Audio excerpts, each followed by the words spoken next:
Sindaci e prefetti saranno insieme in Sicilia a coordinare le attività di controllo con l'ausilio naturalmente delle forze dell'ordine. Il livello di difficoltà nelle zone arancioni è enorme ed i comuni non hanno adeguatamente fondi per garantire adeguati servizi durante la giornata e soprattutto durante le ore serali per evitare assembramenti.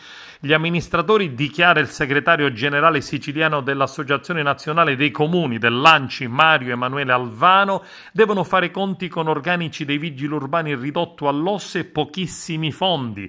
I casi sono molti e vanno da Trapani ad Erice a Valderice, confini di Palermo con Villabate, Agrigento e i suoi territori, da quelli di Catania, confini di Milazzo e San Filippo del Mela e tanti altri ancora.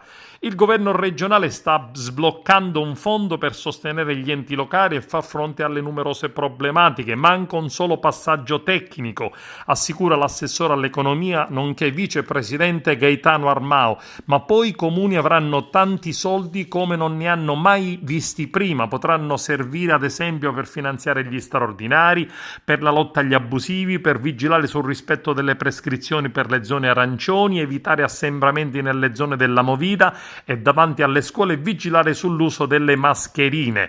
Con la chiusura totale di tutti gli esercenti non ci sarà nessuna tolleranza per gli ambulanti. Saranno potenziati i controlli sul territorio siciliano con controlli mirati a impedire gli spostamenti non necessari fra comuni limitrofi. Guardia di Finanza e Polizia Municipale verificheranno soprattutto il rispetto delle chiusure da parte di bar, ristoranti e pasticcerie e contrasteranno gli ambulanti abusivi.